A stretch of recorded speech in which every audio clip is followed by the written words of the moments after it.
My name is Emily, and I just turned 30. I'm standing in my tiny apartment staring at a chocolate cake I baked myself. The candles are unlit, and the clock ticks past midnight.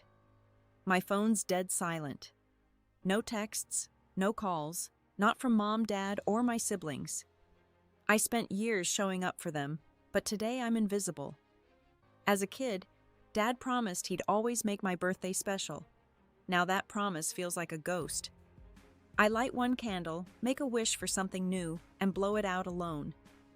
Have you ever felt forgotten on a day that matters? Share where you're watching from, and if this hits home, give it a like and subscribe for more stories like mine. The morning sun filters through my kitchen blinds, casting stripes across the countertop where my untouched birthday cake sits. I'm Emily, still 30, and I wake up with a flicker of hope like maybe last night was just a fluke. My phone's still quiet, but I check it anyway, scrolling through empty notifications. I'd spent weeks planning a small party for today, picturing Mom's laugh, Dad's bear hug, my sister Samantha's teasing grin, and Ethan's bad jokes. I'd invited them all to my apartment thinking this milestone would pull us closer. I get to work tying on my apron, the smell of sugar and vanilla grounding me. I bake a fresh cake lemon this time because Mom loves citrus. I hang balloons, their bright reds and blues bobbing against my ceiling. I set out chips dip and those little sandwiches Ethan always steals. My hands shake as I arrange everything, imagining their car pulling up. I text Samantha just to confirm. You guys still coming? My phone buzzes a minute later. Busy maybe. Next time, she writes. No explanation. I stare at the screen, my stomach twisting. She's always juggling work, I tell myself. She didn't mean it. I shake it off, grabbing my phone to call Mom. She picks up on the third ring, her voice distracted. Emily. I'm swamped with your dad's birthday plans. You know how it is. I swallow, forcing a smile she can't see. Sure, but you're coming to my party, right? It's at 6. She pauses, then sighs. Honey, we're tied up. Let's do something another day. The line clicks off before I can respond. I stand there, phone in hand, the balloons above me suddenly looking childish. I busy myself with the table, rearranging plates, but my chest feels tight. I open a drawer to grab napkins and spot an old birthday card from Ethan, his messy handwriting scrawled across it. You're the glue of this family, Em.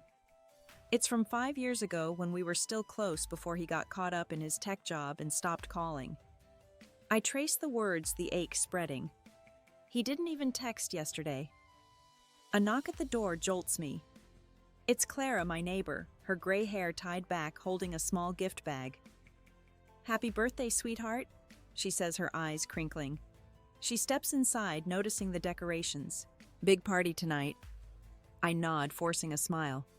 Yeah, family's coming. She hands me a soft blue scarf, her fingers brushing mine. You deserve a special day. I thank her, my throat tight, and she leaves with a warm hug. I wrap the scarf around my neck, its softness a small comfort. I sit on my couch, staring at the cake, the clock ticking towards 6. I overhear voices outside, Clara talking to someone on her porch. Poor thing, her kids forgot my last birthday too, she says, her voice low. It cuts deep. I freeze, realizing she's talking about herself, but it feels like she's naming my pain. I shake my head, trying to focus. They'll come, I tell myself. They have to. My phone rings and I lunge for it, hoping it's Ethan or Dad. It's Mom again, her voice clipped. Emily, we're finalizing your dad's 60th. It's going to be big at that new venue downtown. She's all business, no warmth. Sounds nice, I say, my voice small. Your thing tonight? It's just a small get-together, right? She adds, like it's an afterthought. Don't make a fuss. I grip the phone, my heart sinking. She doesn't even ask how I'm feeling. The call ends, and I'm left with the hum of my fridge and the weight of her words. They're planning Dad's day like it's the event of the year, while mine's just nothing. I stand smoothing my dress and walk to the mirror. My reflection looks tired, but I force a smile. I'm not giving up yet. I'll make tonight special with or without them. But as I glance at the empty chairs around my table, a quiet doubt creeps in, sharp and cold. What if they never show? I pace my apartment, the clock now reading 6:15. The balloons sway slightly, mocking the stillness of the room. My phone stays quiet, and the table I set with such care looks like a stage for a play no one bothered to attend. I'm Emily, and I'm trying to hold on to the hope that my family will show, but it's slipping. I grab my keys, deciding to get out to shake off this weight. Maybe a drive will clear my head. I end up at a diner a few blocks away, one we used to visit as kids. The neon sign buzzes and the smell of coffee and fries hits me as I slide into a booth. Across the room, a family's celebrating a kid's birthday, their table cluttered with gifts and streamers. The mom adjusts a paper crown on the girl's head, and the dad snaps photos laughing. I watch my chest tightening, remembering how I used to beg for a crown like that. I order a milkshake strawberry and sip it slowly, the sweetness doing little to fill the hollow inside. I pull out my phone and call Ethan, my last hope. He answers, his voice muffled like he's in a crowded room. "Em, what's up?" he says, distracted. I force cheerfulness. "Hey, you coming to my party? It's tonight." There's a pause, then a sigh. "Oh man, I forgot. Work's been nuts. Can we do it another weekend?" My throat burns. "It's my 30th. "Ethan," I say, quieter. He mumbles, "Yeah, sorry, I'll make it up to you." The call ends, and I stare at the table, the milkshake sweating in my hand. Back home, the apartment feels smaller, the decorations sagging under their own weight. I don't touch them, letting them sit as a reminder of my effort. I sink onto the couch, my dress creasing, and open my journal. The pen shakes as I write, "Why do I keep trying? They don't see me." The words blur as tears hit the page. I think about all the times I showed up Dad's hospital visits, Samantha's late-night calls, Mom's endless errands. But today I'm nothing. My phone buzzes with a text from Mia, my coworker. "How's the party going?" she asks. I hesitate, my fingers hovering. I type, "It was great, thanks," and hit send, the lie bitter in my throat. I can't admit no one came, not yet. I set the phone down and walk to my bedroom, shutting the door. The mirror reflects someone I barely recognize, eyes red, scarf still around my neck. I tug it off, folding it carefully like it's the only thing holding me together. I check my voicemail, desperate for something to prove I'm wrong. There's one from Dad from 3 weeks ago. "Hey Em, need a quick loan for some bills. Call me." No mention of my birthday, no warmth. It's the only trace of him I have. I delete it, my hands trembling. The silence in the apartment is deafening, broken only by the hum of the fridge. I walk to the bathroom, lock the door, and sit on the edge of the tub. The tears come hard now, hot and unstoppable, my sobs echoing off the tiles. I think about Clara's words about her kids forgetting her birthday, and it hits me, they didn't just forget. They chose not to come. Samantha's flippant text, Mom's dismissal, Ethan's excuse. They all had a choice, and it wasn't me. I wipe my face, my reflection blurry in the faucet's shine. I'm done pretending this is okay. But as I stand, a new text lights up my phone from Mom. "We need to talk about your dad's birthday. It's important." My heart sinks, a fresh wave of dread curling in my gut. What now? It's been a week since my birthday, and I'm still raw, the sting of that empty apartment lingering like a bruise. I'm Emily, and I'm trying to move on, but Mom's text from last night sits heavy in my pocket as I stir my coffee at the kitchen counter. "We need $1,800 per person for your dad's 60th. Venmo me by Friday." It's a big deal. No mention of my party, no apology for bailing. I read it again, my jaw tight, calculating what that money means, my emergency savings gone. I text back, "Why so much?" Her reply is instant cold. "It's for your dad. Don't make this difficult." I set the phone down, my hands shaking. I've always shown up for them. Last year I paid Samantha's rent when she was short, stayed up late helping Ethan with his resume. But my birthday, nothing. I walk to my desk, digging through papers, and find a crumpled receipt from Dad's last birthday. I'd covered the catering, $300 out of pocket, and no one even thanked me. The memory burns sharp and bitter. I grab my phone and call Rachel, my childhood friend, needing someone to hear me. She picks up, her voice warm. Em, how you holding up? I spill everything the party. No one came to Mom's demand. Rachel goes quiet, then says, Samantha was at a family barbecue last weekend. You weren't invited. She said you're too wrapped up in yourself. My breath catches. A barbecue. While I was crying over their absence, I gripped the phone, my voice low. She said what Rachel hesitates. She's always been jealous, Em. You've got your own place, your own life. She doesn't. I hang up, pacing the living room, Rachel's words sinking in. Samantha's jealousy isn't new, but this feels different, calculated. I open my texts and type to her, my fingers flying. You skipped my birthday but had time to trash me at a barbecue. I hit send, my heart pounding. Her reply comes fast. You're too sensitive. Get over it. I stare at the screen, my blood boiling. She didn't even deny it. I sink onto the couch, my mind racing. I think about all the times I've bitten my tongue, smoothed things over. I've been the one to call, to plan, to pay.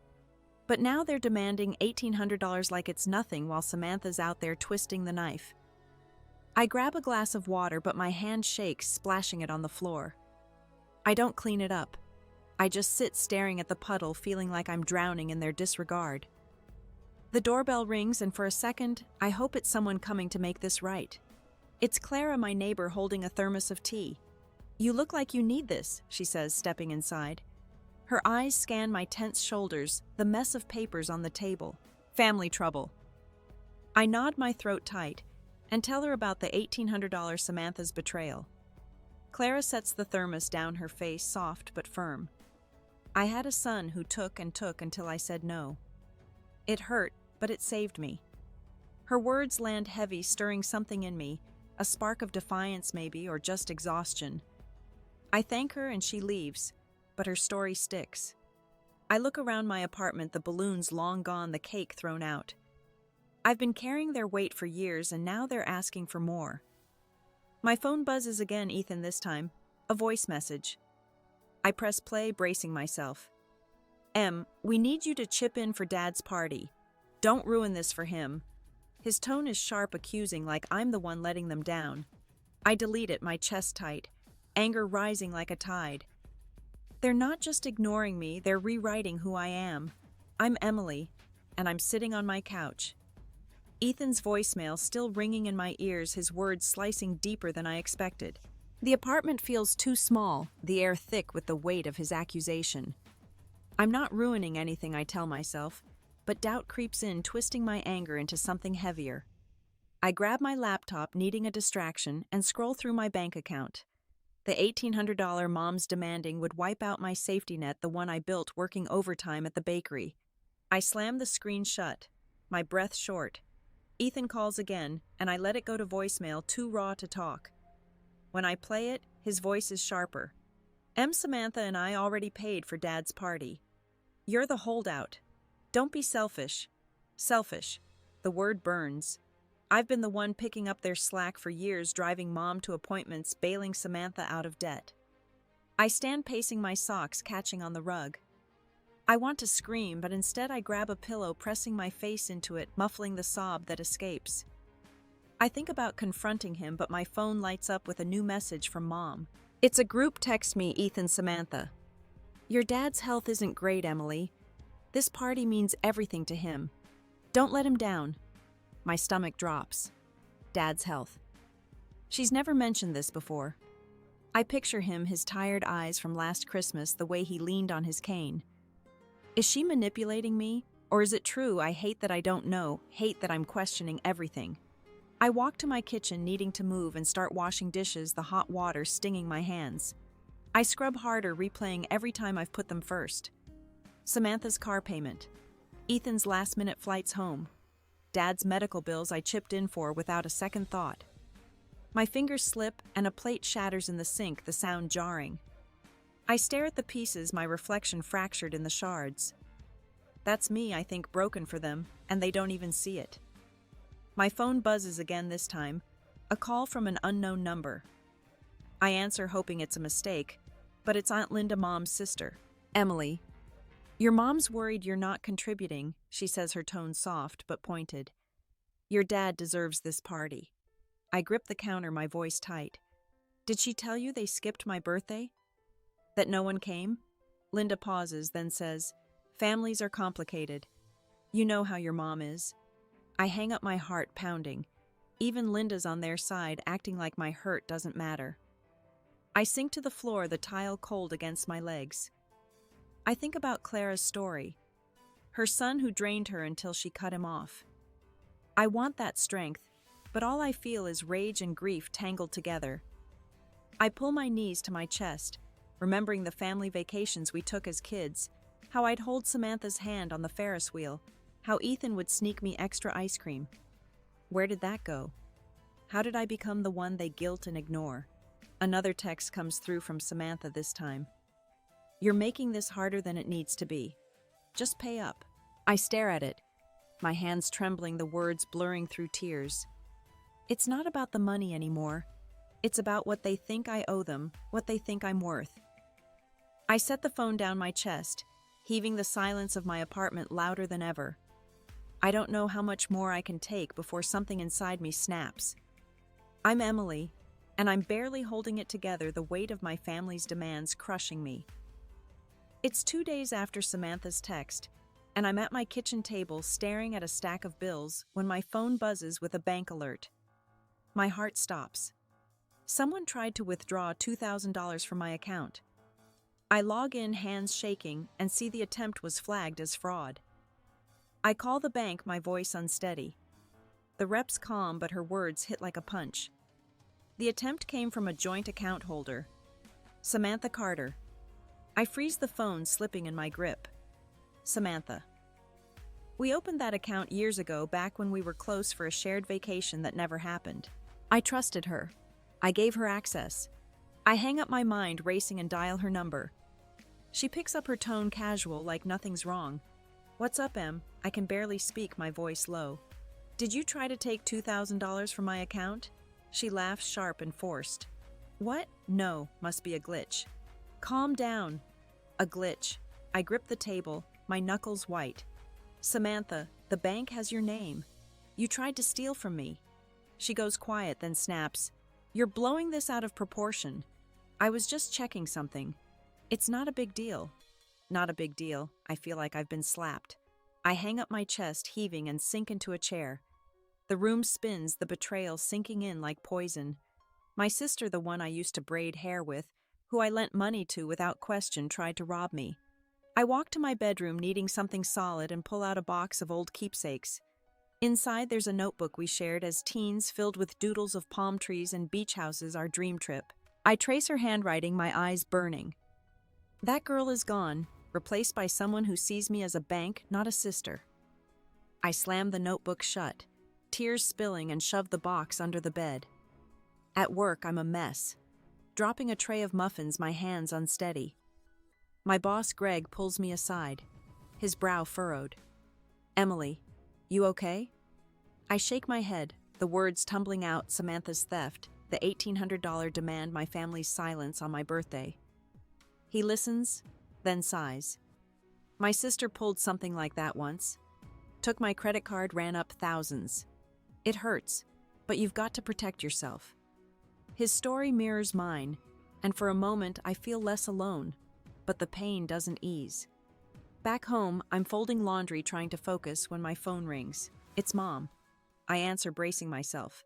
Emily, what's this about you accusing Samantha of stealing? Her voice is sharp, defensive. I take a breath, steadying myself. She tried to take $2,000 from my account, Mom. The bank confirmed it. She scoffs. You're being dramatic. She'd never do that. You owe this family, Emily, after everything we've done. Owe them? I grip the phone, my voice breaking. You all skipped my birthday. You're demanding money I don't have. What do I owe you for that? She doesn't answer, just sighs like I'm the problem. Your dad's party is in 3 days. Get it together. She hangs up, and I'm left staring at the wall, my heart pounding. They're closing ranks, protecting Samantha, dismissing me. I walk to the window, looking out at the street, the world moving on while I'm stuck in this nightmare. My family's not just ignoring me, they're tearing me apart piece by piece, and I don't know how much more I can take. I'm Emily, and I'm standing at my window. Mom's words still echoing her defense of Samantha, cutting deeper than I thought possible.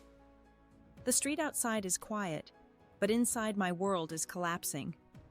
I'm about to turn away when a sharp knock on my door snaps me out of it. I open it to find two police officers, their badges glinting under the porch light. Emily Carter. One asks, his voice firm. I nod, my stomach lurching. We got a report you're missing, possibly unstable. Your family's concerned. I blink, my mouth dry. Missing, I'm right here. I'm fine. The second officer, a woman, softens her tone. Your mother and sister filed a report. Said you haven't been yourself, might be a danger to yourself. My knees buckle and I grip the doorframe. A danger? They're painting me as unhinged because I won't pay for Dad's party. I invite them in, my hands trembling, and show them my phone texts from Mom demanding money, Samantha's dismissal, Ethan's guilt trips. This is why they're saying this, I say, my voice cracking. They're mad I won't give them $1,800. The officers exchange a glance and the woman nods. Sounds like a family dispute. We'll close the report, but you should sort this out.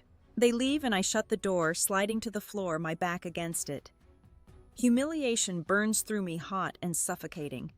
My neighbors probably saw the cop car, heard the commotion. I imagine Clara's worried face, the whispers down the hall. My family didn't just betray me, they're trying to control the story to make me the villain. I crawl to my bed, curling up, but sleep won't come. My phone buzzes with a text from Dad, the first in weeks. Emily, stop causing drama. Pay the $1,800 and act like family. No mention of my birthday, no acknowledgement of Samantha's theft or the police. I stare at the words, my heart splintering. I think of the summers we spent fishing, how he'd call me his best buddy, how I'd save my allowance to buy him Father's Day gifts.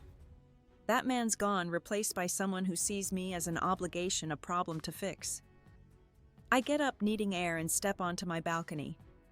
The night is cool, the city lights blurring through my tears. I think about Mia, my coworker who stopped by yesterday with coffee, her eyes full of concern. She'd told me about her mom, how she'd gaslight her, make her doubt her own reality. You don't deserve this, Mia said, hugging me. But now with the police at my door and Dad's text, I feel like I'm losing my grip on what's real. Did I cause this? Am I the one breaking us apart? I go back inside, my bare feet, cold on the hardwood, and open a drawer, pulling out a small wooden box. Inside is a locket Dad gave me when I was 10, engraved with Forever Family. I clutch it, my sobs breaking free, raw and jagged. They've taken everything, my trust, my dignity, my place in their world. I drop the locket, its chain tangling on the floor, and collapse onto the couch, my body heavy, my mind numb. I'm not just hurt, I'm shattered, and I don't know if there's anything left of me to fight for. I'm Emily, and I'm still reeling from the police at my door. Dad's cold text, and the locket tangled on my floor. The weight of my family's betrayal feels like it could crush me, but something shifts inside, a spark of anger that's not just pain anymore, it's resolve. I'm done being their doormat. I sit up on the couch, my hands steady for the first time in days, and grab my phone. No more waiting for apologies that won't come. I'm taking control. I open Venmo, my fingers hovering over the screen. Mom's demand for $1,800 looms in my mind, but I type in $1 ad, congrats to Dad, and hit send. The act feels defiant, a quiet rebellion against their greed. I block Mom's number, then Samantha's, then Ethan's, each tap a small cut to the ties that have choked me. My heart races, a mix of fear and freedom, but I don't stop. I'm not theirs to guilt anymore. I stand needing to move and walk to my closet, pulling out a box of old family photos. There's one of us at a picnic, me smiling between Samantha and Ethan, Dad grilling burgers. I've kept these as anchors, proof we were once whole. But now they feel like lies. I stack them carefully, not ready to throw them out, but slide the box under my bed, out of sight. I keep one photo out, me and Clara, my neighbor from a farmer's market last month, both of us laughing. I pin it to my fridge, a reminder of who sees me. The doorbell rings, and it's Clara. Her eyes sharp with concern. Saw the police last night, she says, stepping inside with a plate of cookies. You okay? I nod, my voice soft but firm. I'm done with them, Clara. I sent $1 and blocked their numbers. She smiles, a glint of pride in her eyes. Good for you. I cut my son off years ago. It's hard, but it's like breathing again. She tells me about changing her locks after her son showed up uninvited, her voice steady, and I realize I need that kind of armor. I call my landlord, my voice calm but sure, and ask about changing my apartment locks. Can you do it today? I say, explaining I need security. He agrees, promising a locksmith by noon. I hang up my chest lighter like I'm carving out a space that's mine alone. Clara stays helping me move furniture to clear the door for the locksmith. You're stronger than you know, she says, squeezing my hand. Her words sink in, grounding me, and for the first time I believe her. I sit at my kitchen table, the cookies untouched, and open my laptop.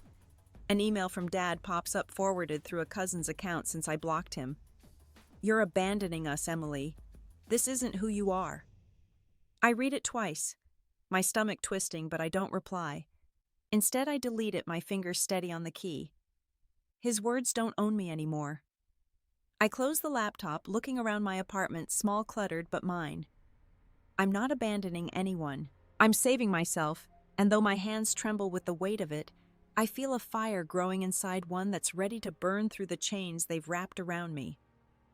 I'm Emily, and the locksmith's tools clank as he works on my door, each turn of the wrench sealing my decision to break free. Clara's gone home, but her words linger, fueling the fire in my chest. I'm done letting my family's guilt define me. I grab a notebook from my shelf, one I haven't touched in years, and sit cross-legged on the floor.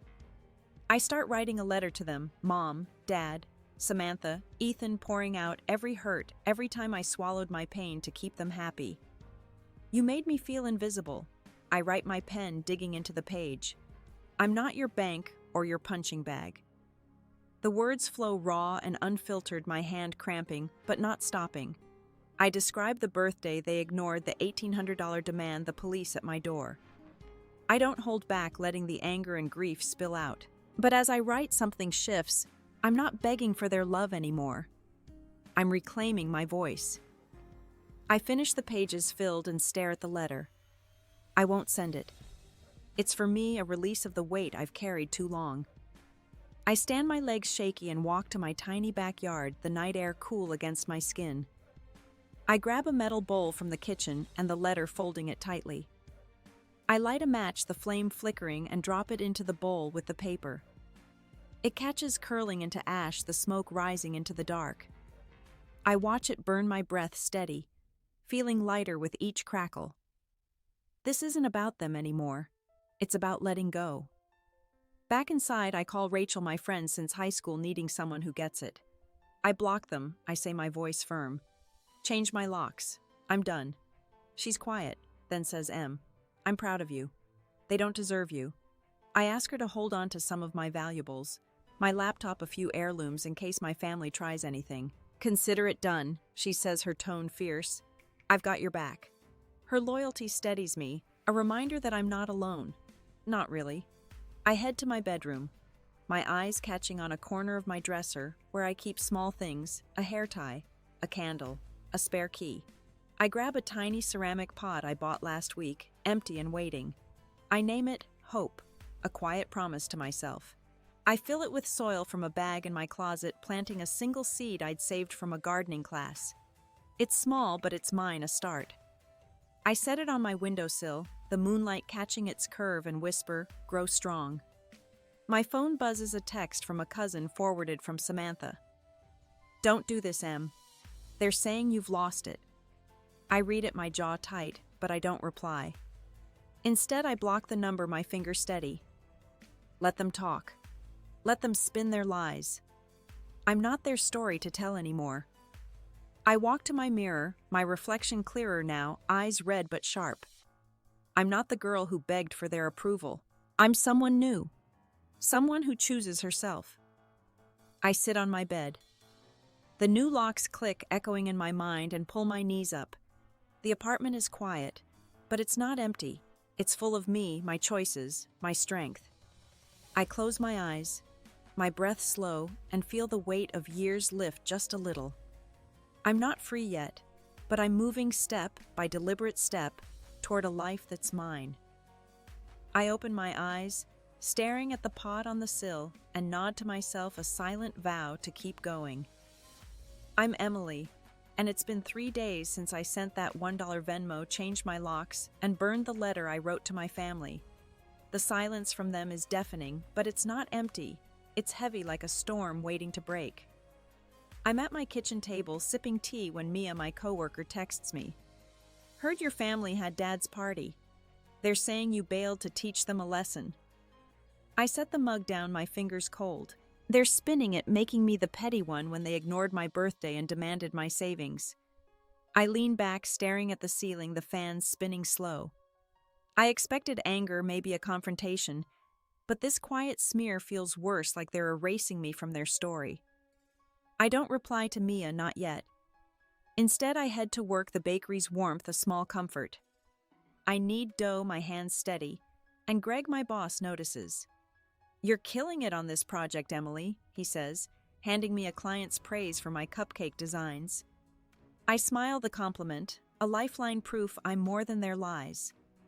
After my shift, I join a book club at the library, something I signed up for last week, craving new faces. The room smells of old pages and coffee, and I sit quietly as others debate a novel about forgiveness. A woman, Lily, speaks up, her voice soft but firm. I cut off my brothers after they bled me dry. Best decision I ever made. I meet her eyes, my pulse quickening. She's like me, someone who drew a line. I introduce myself after, and we talk her story, mirroring mine, siblings who took, never gave. You'll feel lighter, she says, squeezing my arm. I nod, wanting to believe her. Back home, I unpack a box of books, needing to keep my hands busy. I pull out a worn copy of a poetry collection, one I'd planned to gift Dad last year, but didn't. I'd written a note inside, for your quiet days. I tear the page out, crumpling it, and head to the community center nearby. I donate a bag of old decorations from my birthday, streamers, paper plates, napkins, handing them to a volunteer who's planning a kids' event. These'll make someone's day, she says, smiling. I walk away, my chest loosening like I've reclaimed that night for something good. My phone buzzes as I step outside, a message from a family friend, Karen, who I haven't seen in years. Emily, I heard you're not talking to your mom. She's not well, you know. Maybe reach out. I stop on the sidewalk, the air sharp in my lungs. Mom's health again. The same card they played before, but now it lands differently, stirring a flicker of guilt. I picture her at the party, laughing while they whispered about my absence. Was she really sick, or is this another hook to pull me back? I don't respond, tucking my phone away and keep walking, the city's hum around me. Lily's words echo lighter, she said. I want that, but Karen's text clings a shadow on my resolve. I pass a storefront, my reflection faint in the glass, and see someone who's trying, but not there yet. My family's moved on, rewriting me as the problem, and though I'm building something new, the guilt and their silence freeze me like I'm standing on a ledge, not sure if I'll fall or fly. I'm Emily, and Karen's text about Mom's health lingers like a splinter as I walk home, the city's lights dimming under a cloudy sky. I'm trying to hold on to the lightness Lily promised, but it's slipping. I check my social media, a habit I can't shake, and see a post from a cousin, photos from Dad's party, all smiles, champagne flutes raised. No mention of me, but the comments sting. Such a tight-knit family, someone writes. I scroll, my throat tight, and notice Samantha's profile is locked. I test it, trying to log in, and realize she attempted to access my account too, her login flagged by my new password. I stop on the sidewalk, my breath shallow. She didn't just try to take my money. She went for my online life, my privacy. I call a lawyer friend, Tara, my voice low. Can I protect myself from this?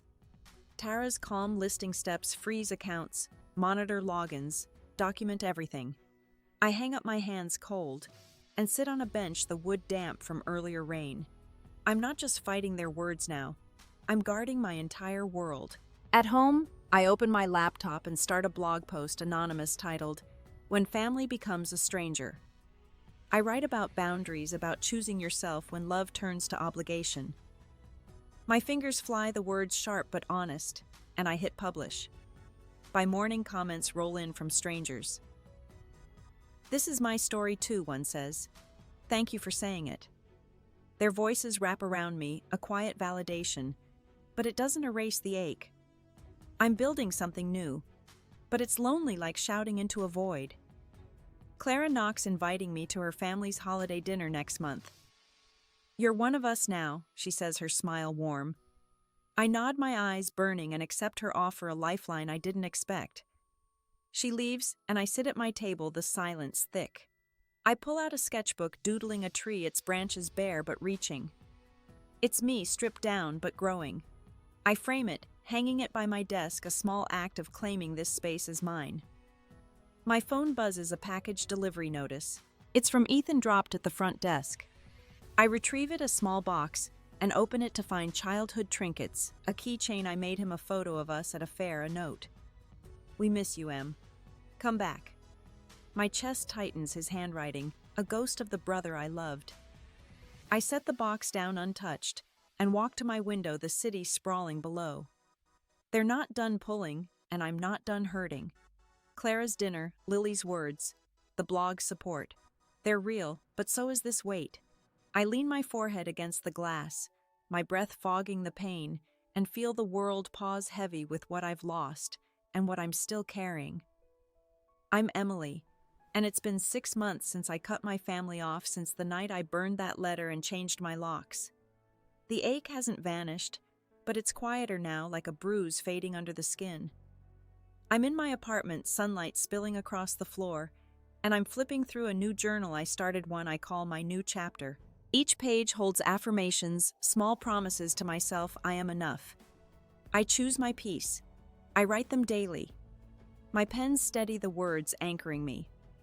Tonight I'm hosting a dinner, my first real gathering since that empty birthday.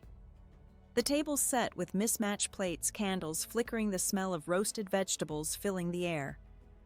Clara's here, her laugh warm as she tells a story about her old dog.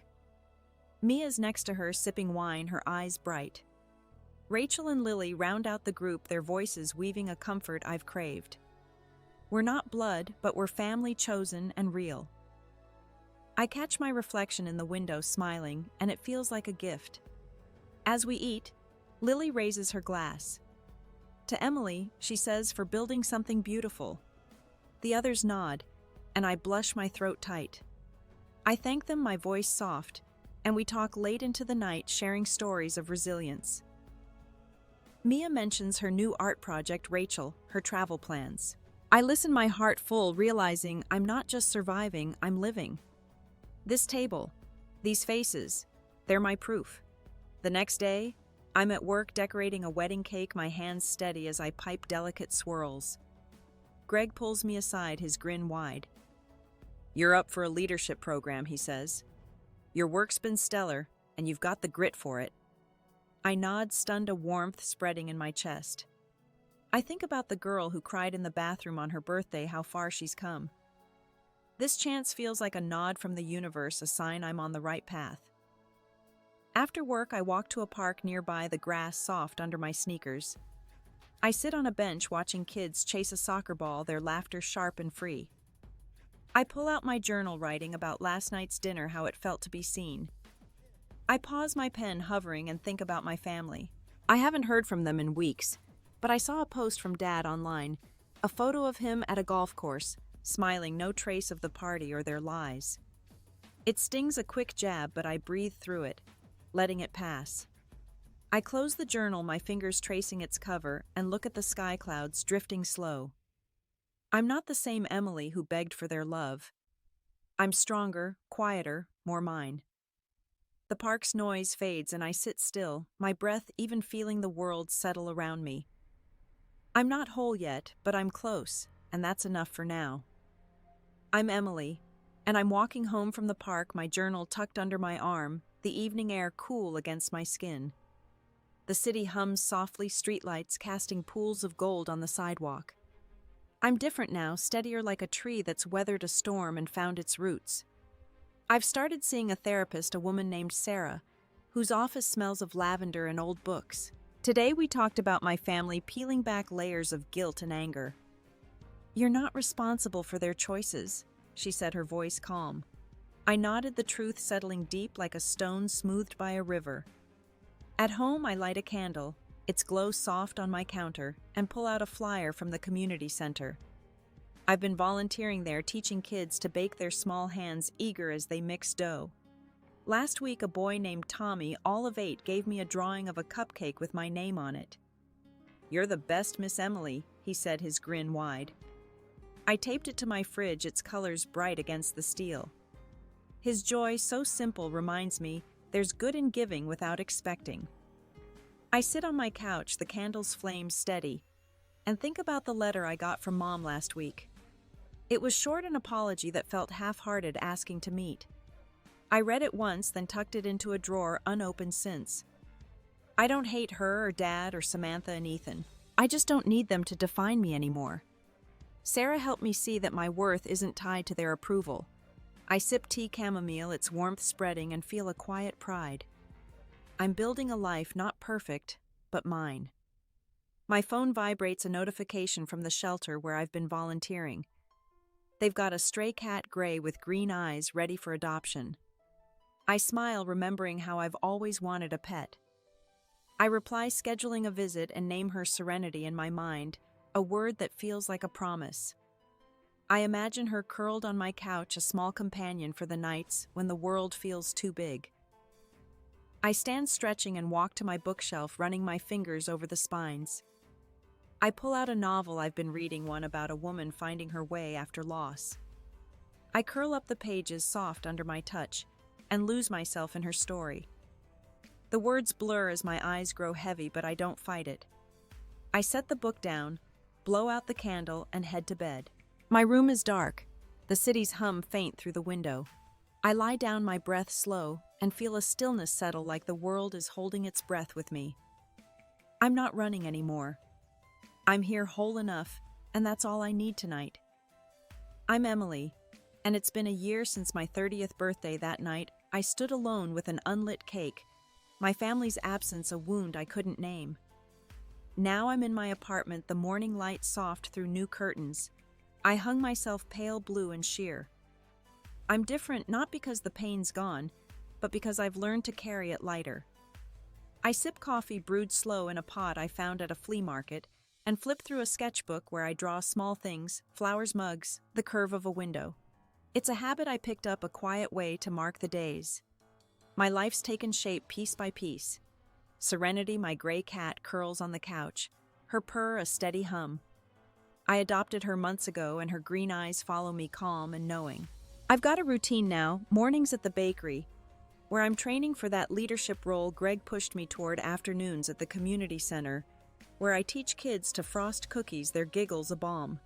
Evenings are for me, maybe reading or sketching sometimes, just sitting with music, letting the notes fill the silence. Today's my 31st birthday, and I'm hosting a lunch, nothing grand, just a few who matter. I set the table with cloth napkins, a splurge from a local shop, and arrange a vase of daisies I cut from a neighbor's garden. Clara arrives first, her arms full of homemade bread, her smile wide. Mia's next with a playlist she made for the day, upbeat and warm. Rachel and Lily follow, carrying a cake they baked together, slightly lopsided but perfect. Greg shows up, surprising me with a bottle of wine, his laugh easy. We sit the room alive with their voices, and I feel it, a warmth I didn't know I could have, a family I built from scratch. We eat, sharing stories, and I listen more than I talk, my heart full.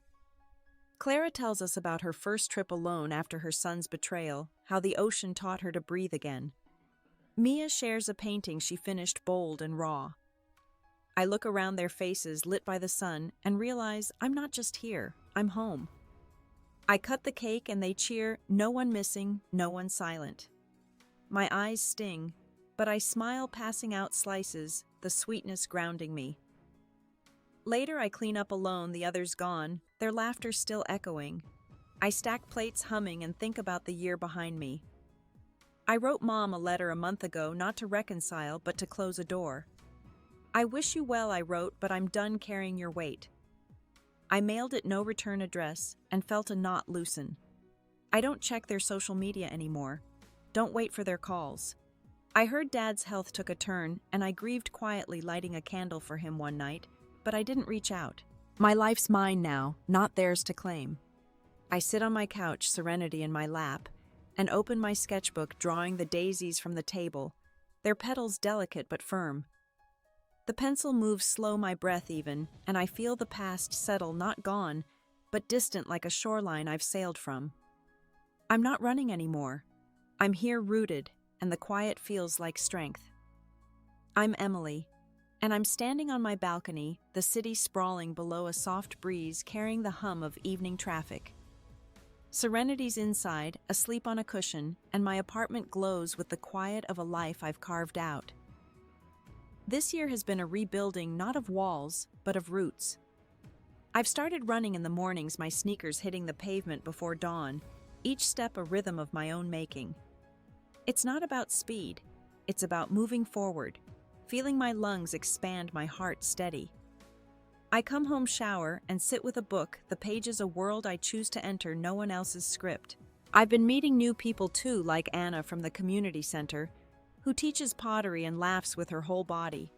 We've been spending Sundays shaping clay, my hands learning to mold something solid from mess. She told me last week, "You make things beautiful, Emily, because you know what broken feels like." Her words stuck a mirror to how I see myself now, not as the girl my family discarded, but as someone who creates, who heals. I think about forgiveness, not the kind that erases pain, but the kind that sets you free. I don't wish my family ill. I hope they find their own peace somewhere far from me. I've let go of needing their regret to feel whole. That's what this year taught me. Pain can be a teacher, not a chain. It showed me my worth isn't in what others give, but in what I claim for myself. I choose who stays in my circle, who shares my table. I choose the mornings, I run the evenings, I draw the moments, I pause to breathe. And in those choices, I found a strength that's mine, quiet but unshakable. I walk back inside, my bare feet cool on the floor, and pick up a small wooden frame from my shelf. It holds a photo of me at the community center, surrounded by kids holding cupcakes, their faces smeared with frosting. Tommy's in the front, his grin wide, the one who drew me that picture. I smile, tracing the glass, and set it down gently. This is my legacy now. Small acts, real connections, a life built on what matters. I don't need a big stage or a loud win. I need this, the steady beat of days that feel true. I've learned that family isn't just blood. It's the people who see you, who show up, who hold space for your growth. And sometimes the bravest thing you can do is walk away from what hurts, not to punish, but to protect your light. I'm still learning, still growing, but I'm not afraid of the quiet anymore. It's where I found myself. What moment made you choose yourself even when it hurt? Share it in the comments. I'd love to hear your story. If this resonated, give it a like, subscribe for more journeys like mine, and share it with someone who needs to hear it. Thank you for listening, for being here. Here's to finding our light one step at a time.